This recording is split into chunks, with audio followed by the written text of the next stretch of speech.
ভারত পাকিস্তান যুদ্ধ হই হই অবস্থার মধ্যে রয়ে গেছে। তো কাজেই এই পরিস্থিতির মধ্যে প্রস্তুতি না নেওয়াটা আত্মঘাতী।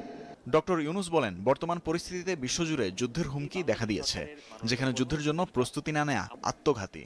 এ সময় শান্তি বজায় রাখার উপরও জোর দেন তিনি। কিন্তু আজকাল যুদ্ধ এত ব্যয়বহুল একটা ব্যাপার, আর আমাদের অর্থনীতি এমন দুর্বল অবস্থায় আছি, এমনিতেই বাংলাদেশ মজবুত অর্থনীতি হয়ে গড়ে উঠতে পারেনি।